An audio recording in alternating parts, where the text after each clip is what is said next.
Hey everybody, it's Maiden, and I'm here on my healthcare class.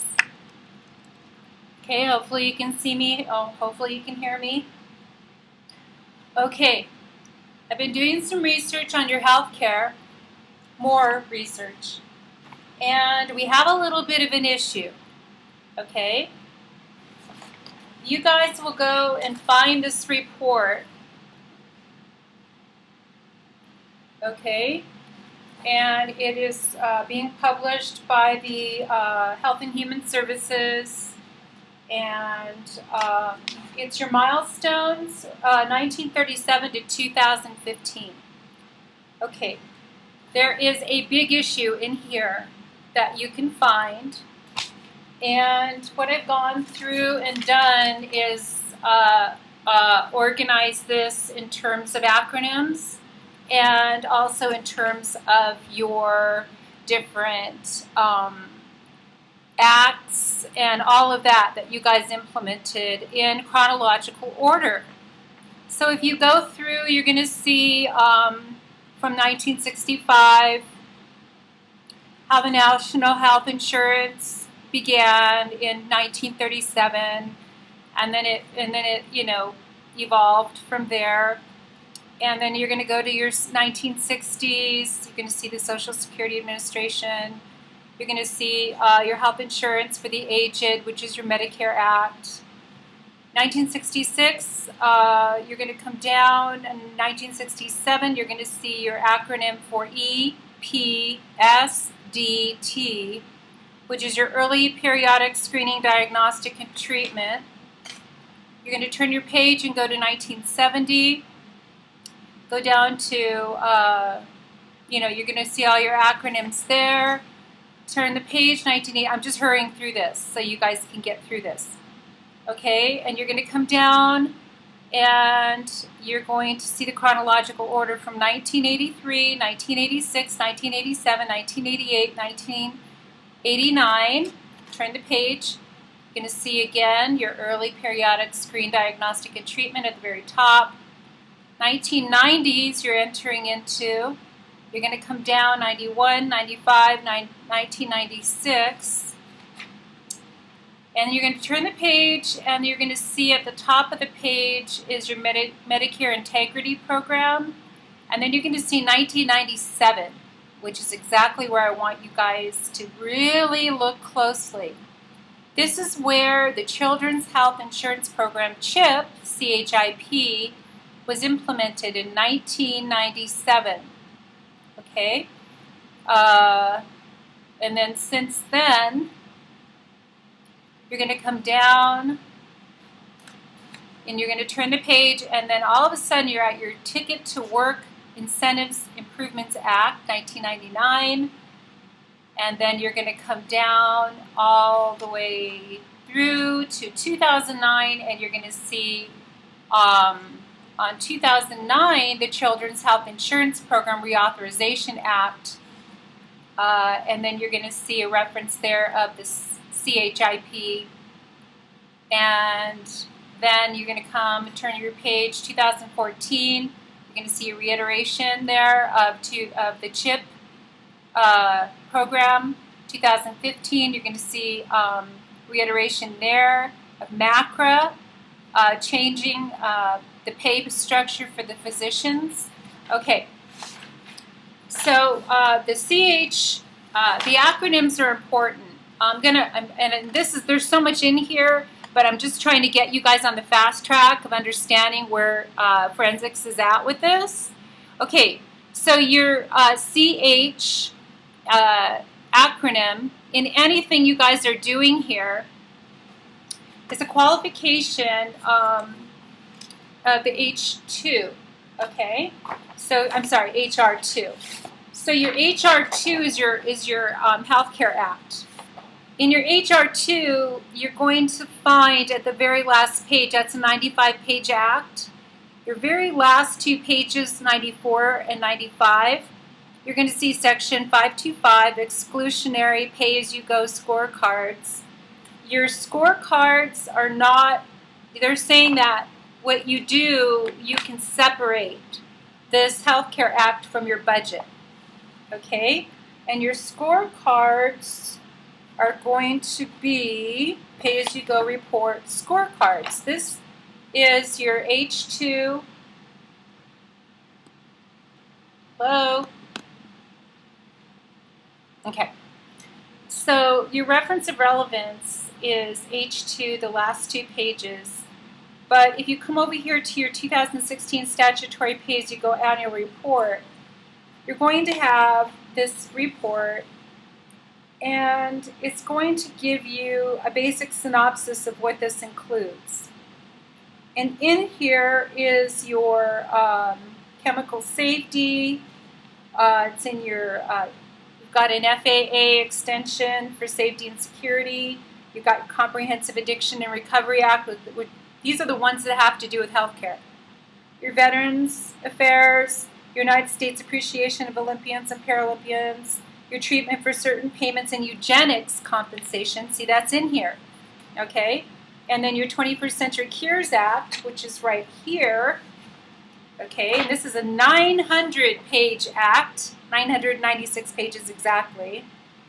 And this act, following this act,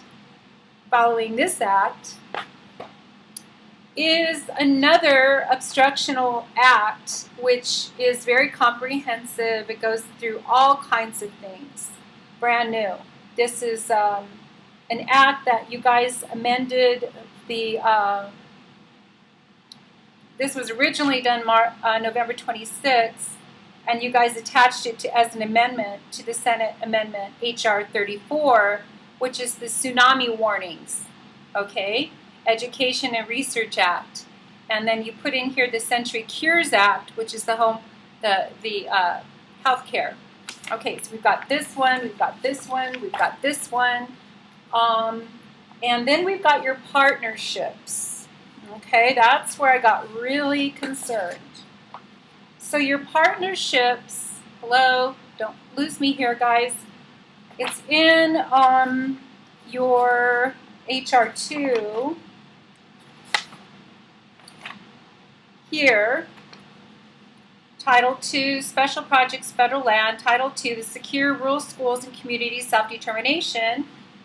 Rural Schools and Self-Determination is this big deal. Okay, it's this one right here. Partnerships. It's an S bill. You guys put this out. It doesn't have anything on here when it was confirmed, but it's got a notation up here, LYN 152339. It's got a reference here on the social impacts. Partnerships is where I got very concerned. Title XX of Social Security Act 42 USC 1937. Okay, we're going to go back to our chronological timeline. Social Security Act, SSA, right here, 1965. Okay, so what we have in here is an okay for you guys to have a partnerships. Okay, now here I went to find out who's in charge of that particular division of your partnerships. You guys don't even have anybody on board yet. This guy, Tom Frieden, didn't do too good. This is a huge report regarding his work, and it's just a really bad report about his performance. Okay? And now he's gone. All right. So the partnership I am concerned about has to do with our debt, okay? Because you guys, it is all linked together. You know that's true, okay? And what we have here is a couple things that you guys are doing. The relevance of the HR2 to this Rural Schools and Community Self-Determination Act 2000 is you guys attached all the parks and federal lands and states and all kinds of stuff to the Healthcare Act. Okay, you built that. And that's encroaching on our human rights, on our constitutional rights and the Bill of Rights. Okay, but this is the one I really want you guys to take a close look at. having to do with our national debt, and I did get that here somewhere. Our report on the national debt. Okay, well, I can do another thing on that and give you the exact outline. But China, okay, China created their National Health Insurance Act. This is out of the Republic of China. This has to do with the liens, okay, that they can slap on people that owe them money. And they did it to us. Okay, they encroached on our health care. How do we know that? You go back to your chronological timeline right here, and you are going to see that acronym show up in America on our chronological timeline. Okay, so through this Partnership Act, Social Impact Partnerships, we are allowing China to come in, and they actually entered into the healthcare program here in America in this portfolio in the CHIP program, the children's program. Now, it is very, very strategic if you want to look at the war strategies. But in 2009, on February 4th, 2009, President Obama signed the Children's Health Insurance Program Reauthorization Act of 2009, which is CHIPRA. And it was actually implemented, I thought, before that. Yeah. So in 97, the Balanced Budget Act in 97, which is the BBA, the Children's Health Insurance Program, that is a colon that goes directly, segues to that. So when you guys balance the budget in 97, which if you do 100 years before that is 1897, 1797, we're going back 200 years to the bonds, okay, because that's always part of this. But when this in 97 was implemented, we have got an encroachment here. Excuse me. Hello? Hello? Okay. So we've got an encroachment here of the CH, right? The CH is the partnership that you guys have said okay to. And it is this right here.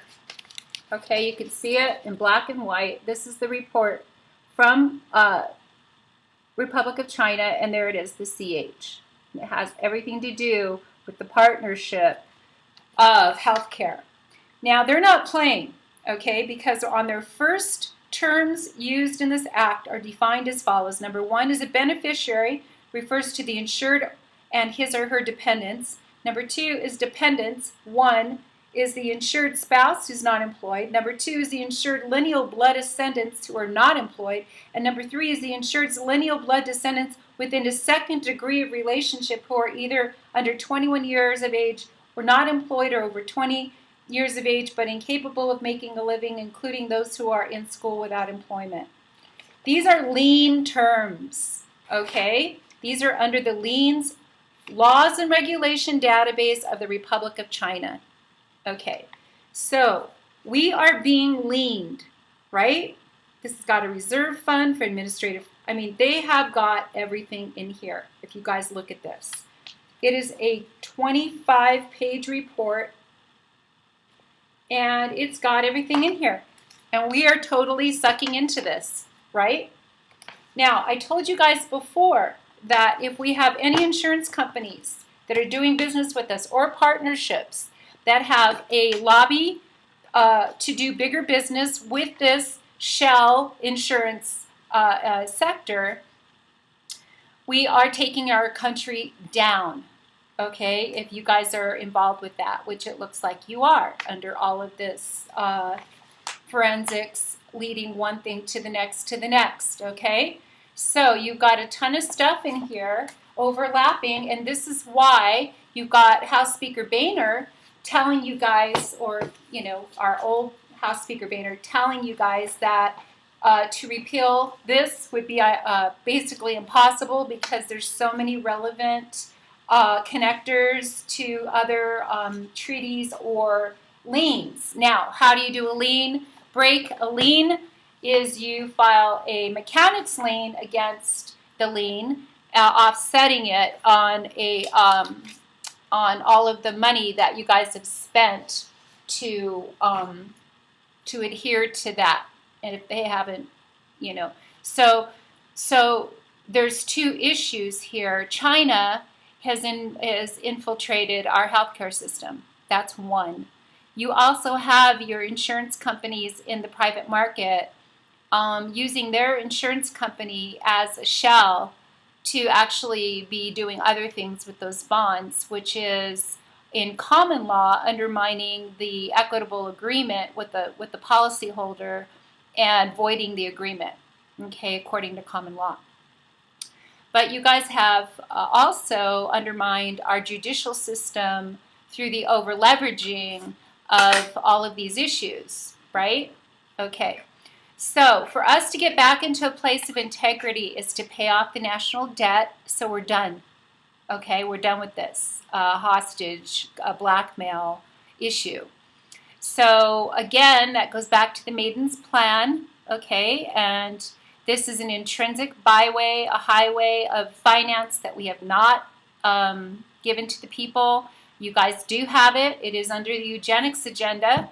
Okay, because they have been the ones to monetize the human body and all therein. But I believe that that's even superficial more to the, well, no, actually, I shouldn't say that because you've got the metadata and the data coming out of the human life that you are also monetizing. So you do have it under your eugenics page, and that is the criminality of it all. And you guys need to judge that issue right there.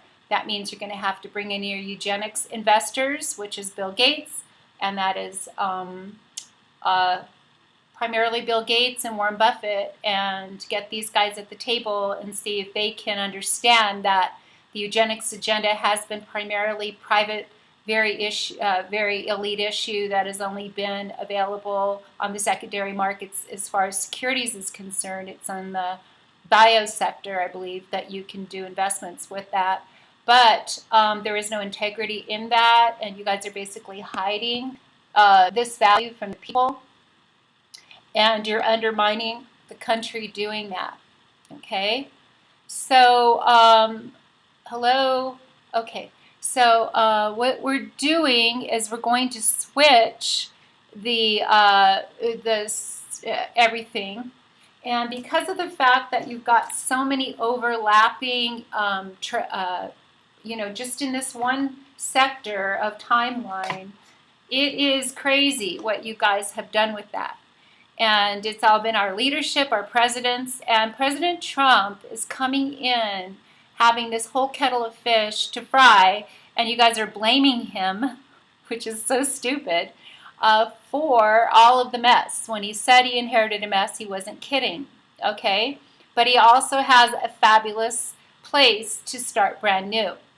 So what I would do, because the health sector is a very huge sector, is you would limit your partnerships to only America. You don't want foreign investors here. Okay, we've got foreign investors here. Okay, so they're going to undermine America's human life and do everything they can to shut it all down so they can take over. Okay, if you guys don't think that that's true, then I've got some real estate, whatever, oceanfront, whatever property in the middle of the desert. I don't know. I mean, it's just a joke. Okay, so what you're going to do is you're going to create a brand new portfolio that is an intrinsic portfolio. Now, you can say, well, we're going to duplicate the biosector if we do that. No, you're not. Why? Because this particular portfolio is going to have disclosure to the public, okay, the American people. Once they buy into this, that is your ticket to success. All right, now, we also have another encroachment that is extremely big, and it's this one right here.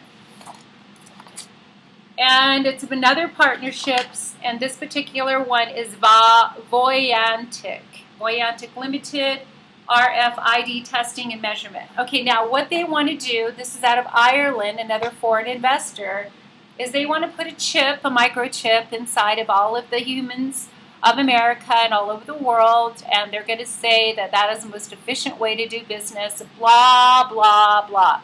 Okay, you want to go back to your most important jurisdiction, which is the Bible, and you want to look in there about what it says about a mark or whatever in your hand and forehead, and that is talking about a chip.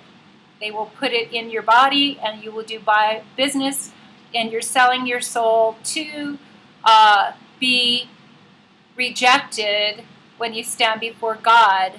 That is going to be a great big thank you for playing. You didn't even exercise your faith in this. Okay. The reason why God has created a push to shove about the value, okay, because this little rice size, it's the size of a piece of rice that they want to put inside of your hand or your forehead or your body to track you and to track your finances and your identification, and they're saying nobody can steal it. That's a bunch of baloney. Okay. So, what is more effective than that? Because I don't want to sit here and go over that. You want to look at your Bible. You want to see that it is totally against the Word of God to do this. So, who is implementing this? You're going to go back to your eugenics agenda right here. Okay? So the companies that are pushing this whole agenda to fuse together the human body, which is this body, with buying and selling it's a counterfeit, okay? Because what God has done is the real thing, but what the enemy is doing is a counterfeit to the real thing. So if we were to do the real thing, which God has created the value in you and in me, and all of us have our own identification, which is our DNA. Now, we have a myriad of ways to pay for things with our DNA. We could prick our finger and give them a drop of blood, and that will give you payment.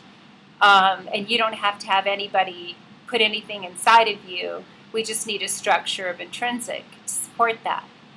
We can use our saliva. We can use our blood. We can use our skin. We can use our fingerprint. We can use our eye print. We can use our hair. We can use our, a clipping of our fingernail. There's all kinds of inbred identification, which is a vault, basically, of intrinsic payment of you personally, of me personally, to pay for things. We don't need a piece of rice inside of us to do it, okay? And the rice is coming out of China, okay? Because that's their staple of their thing.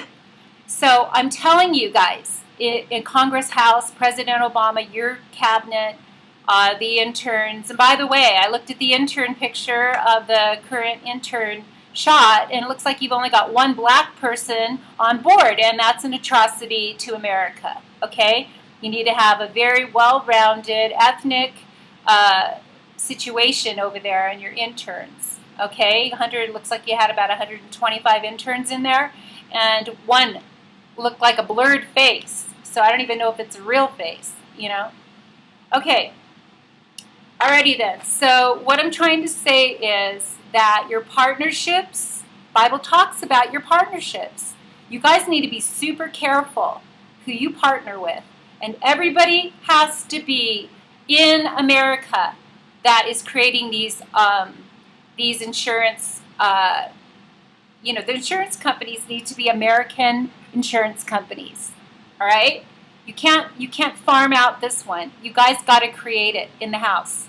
Now, what are you going to do with the mess that you've got? You're going to do what I told you to do. You're going to leave it, and you're going to immediately get busy on those issues I told you on the 4th class, which is to fire the old, give them notice, keep that portfolio open. It looks like he's right. House Speaker Boehner was right. You can't close that. It's too intertwined and too entrenched. Now China has attached and leaned itself to it. Okay, so that is undermining our human life value and trajectory of America. So we need to knock it off as soon as possible, right away.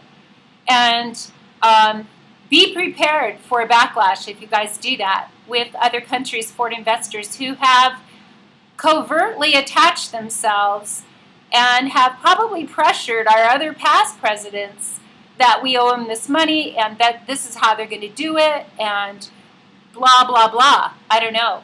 I don't understand why our presidents didn't declare war a long time ago when they said that they were going to do this.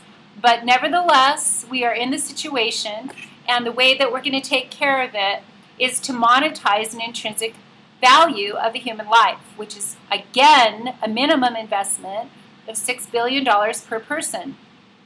As soon as the allocation goes forward on the brand new books, then we're paying off China, we're paying off all these guys, and we're cutting these ties that are intertwined in all of this forensic data, okay?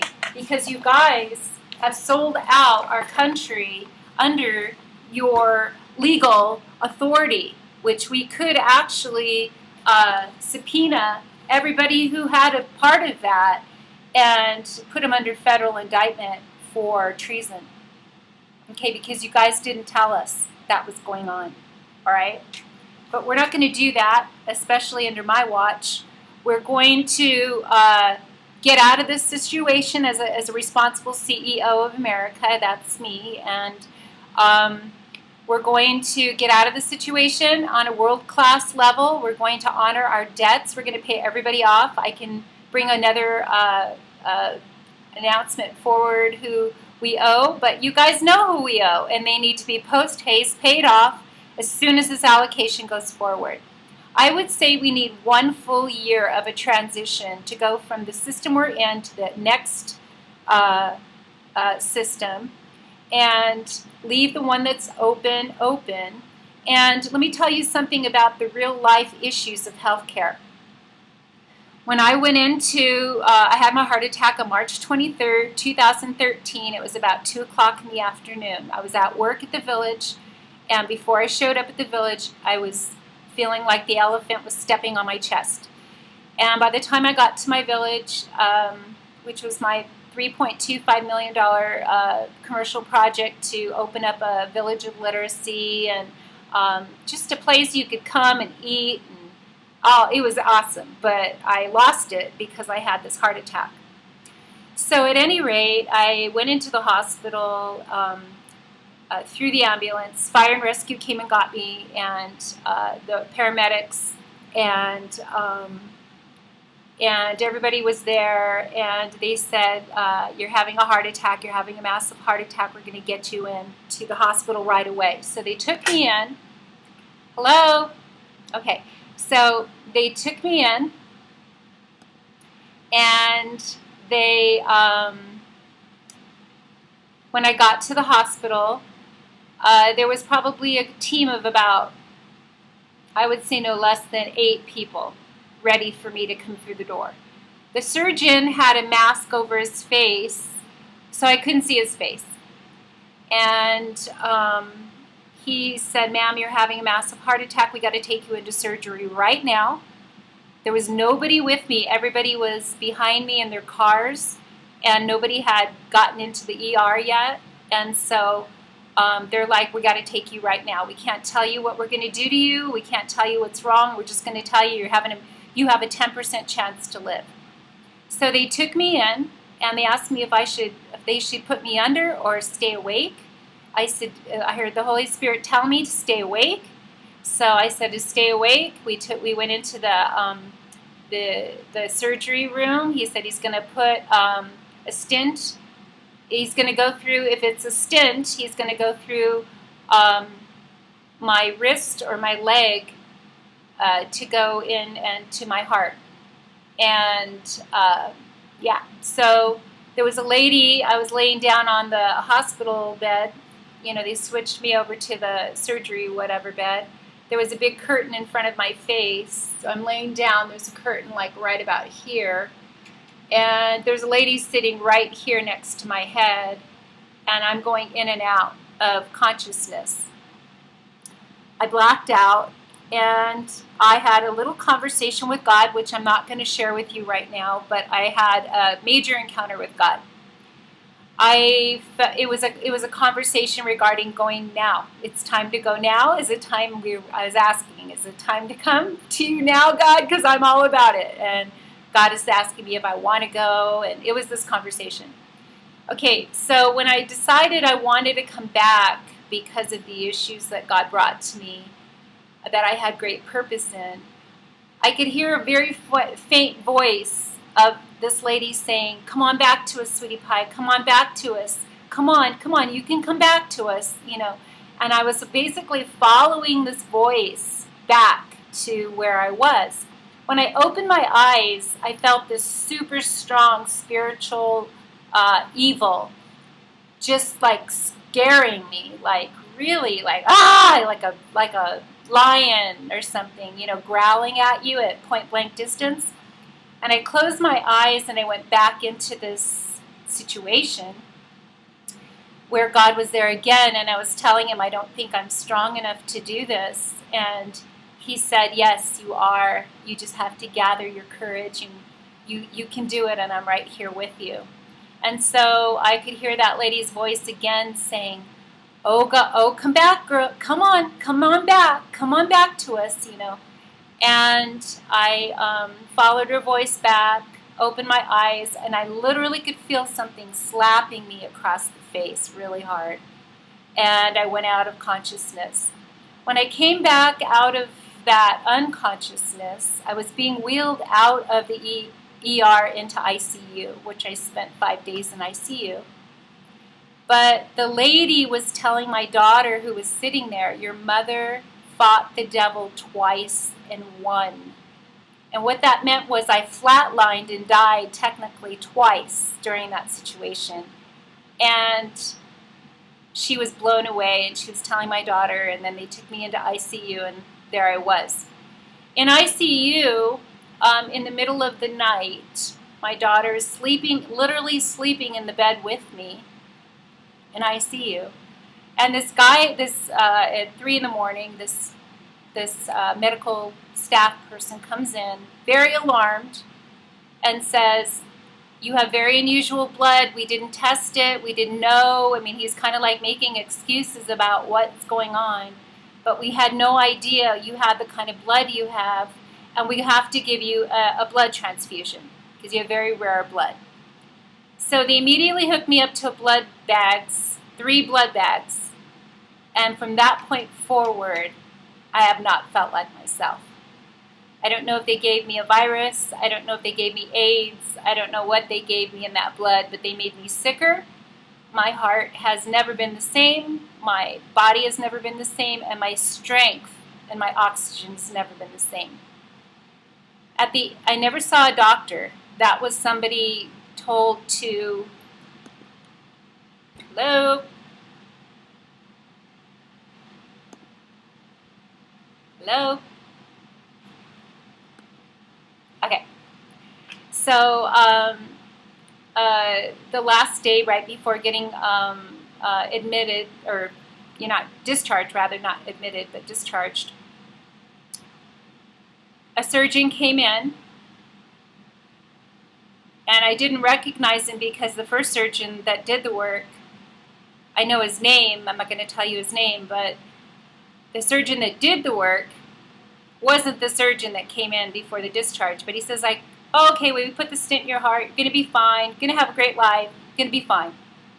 And no problem. And, well, there was that issue about us not testing your blood before the surgery, but, looks like we took care of that. And we're going to give you a new cardiologist, a new oncologist, a new neurologist, and, so we have all these people that you need to go see now, specialists, find out what's wrong with you, okay? Alrighty then. So I followed all the directions, right? And I ended up in the oncology because they said they had to test my blood. Well, because I'm a forensic researcher, when they hand you all of the paperwork when you go in for a doctor's appointment, I told them, I can't just sign this. You guys are asking me for power of attorney. I'm not going to give that to you without understanding what I'm here for. So I'm going to sit down right here and read these pages. And it was like a lot of stuff to read. And she's like, you're going to set us back on our appointments if you read that. I'm like, I'm sorry, but I'm going to read it. Well, at the very last page, at the very last paragraph, it says I'm there for chemotherapy because I have cancer.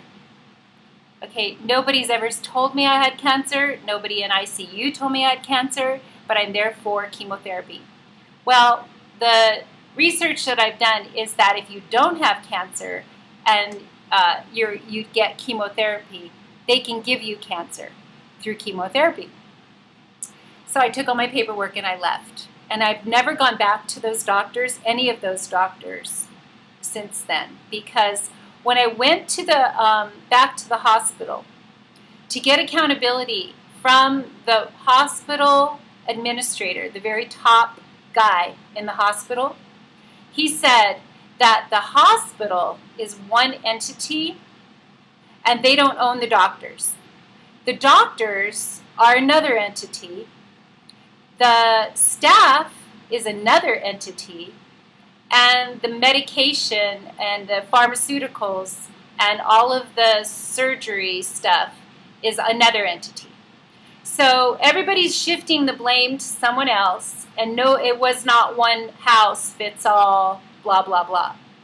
So the Bible says, do not sue or litigate the beloved, the believers. This is St. Vincent Hospital, which is under the Vatican, which I absolutely love Papa Francisco. So this all turned around in a great big circle for me because of my missionary status, because of my belief in God and the Word of God. So there is no protections for somebody like me. Okay? I've written a lot of letters, gotten absolutely nowhere, blah, blah, blah. So I'm trying to tell you, if you shift the jurisdiction of every human life into ecclesiastical jurisdiction where they belong, then protections by the judicial system will be evident and will be more forthcoming than they are now.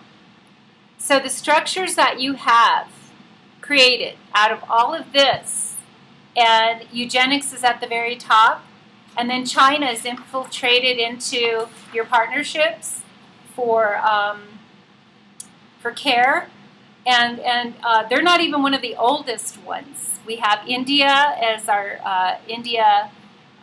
India was a big player in the founding of America. The East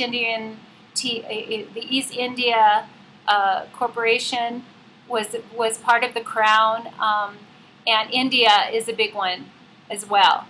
So we have to. I've got, even in New Mexico, when I have 4 cases in the judicial court, okay, and the investments of New Mexico bought into those credit default swaps, right? So they were part of the premeditated action in New Mexico to take a bunch of people into foreclosure. All right, so those are foreign corporations, all right? So I'm telling you, America is being run more by foreign corporations under these subtle shell companies that look like, oh, this is America's health insurance. Baloney. That's not what this is. This is a completely different situation. So I'm trying to get the House and Congress and President Trump to understand that the encroachments have voided the primary, which is common law jurisdiction. Okay? So the secondary securities, bifurcated structures, have voided through the truncated trust structures, voided the primary common law instrument, which is a health insurance policy. Okay? That's the first issue of contention. You have voided the equitable position of the insured, number 1. Number 2, you have gone in on their identity and created the straw man, and now a foreign corporation has that on their books, which is treason. You've undermined the human life citizen. So Congress needs to backstep this one, tell everybody to have a seat, start a brand new book, go to my class number 4, and I'm telling you right there how to simplify and begin again, okay? And then to go forward in integrity. You guys have a brand new act here called I don't know, you guys, it's a bill, Title XX of the Social Security Social Impact Partnerships is amended, and it looks like you guys went in and amended this, and to the states inserting in projects and subtitle C, Social Impact Partnerships, it goes into your purposes, right? And you're redelineating what this is all about. Application, you're going into what it's about, and then you've got your own list here of our government and who you're going to allow to do work in our government. Contract authority, okay, payment. Let me see. Sorry, guys. Let me just public disclosure, valuations. Okay. Thought you had a list here of the sectors of our country's Treasury Department, but maybe I'm wrong. I saw it here somewhere on one of these.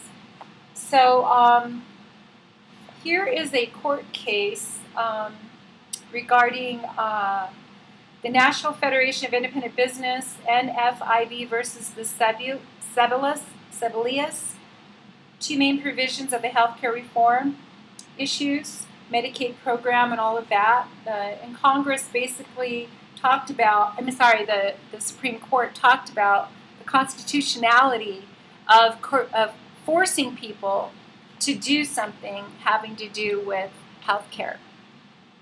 So your numbers of people signing up for healthcare, it doesn't ever say that they were under duress, okay? But you guys have, President Obama was making people sign up, and that was unconstitutional. You don't do that to people. You don't make them do something like that. If you do a healthcare program in America, prepaid, with all pre-existing conditions considered in this program, you are going to still make so much money, especially if you serve notice to the eugenics people that they're no longer able to monetize on the secondary and hide this sector from the people, which they've done. And you guys said yes to. And the Supreme Court has even looked the other way on that. Okay, so that's my class. This is class number 5 on healthcare. And this is kind of an emergency class because you guys are having a meeting today. And I really need you guys to understand the acronym. The acronym is a huge coding system, and it has great value, and I need to come to Washington because I can't put that class on a video. Got to come and show it to you guys and show you where it is, because there's an entire decoding of that, and it's intertwined in everything, okay? China obviously has skinny to it. So, and then President in 1997, who was president during that time, I have to go back and look, but that is who is initially responsible for bringing in the China agenda on the leaning our healthcare. Okay, so we got to pay these guys off. We got to pay off these liens. CH was intertwined in our healthcare in 2009. So you got to go back and find out. President Obama signed this off on this on 2009, but this was already implemented, I believe, in 97. Let me just look real quick. Oh yeah, 97. That's when Who was president in 97? Got to get a little bit of a, responsibility over there. So yeah, it was 97, the Balanced Budget Act. 97 was the BBA, but then it became the Children's Health Insurance Program, CHIP. Okay, and that's when they came in. Now, the other huge issue on this that I found extremely alarming was in the year of 1999, when you guys did the Ticket to Work and Work Incentives Improvement Act. The acronym is TWW11A, which is the Trust of World War II account. Okay, that opened up a lot of bond maturation dividend payments. And this is some of the acronyms are doing double duty on these other issues. So you guys need to work smarter, not harder. Okay, and okay, so that's my class. I hope you guys are paying attention. Okay, that was 46 minutes, our shortest class yet. Okay, take care. Bye-bye.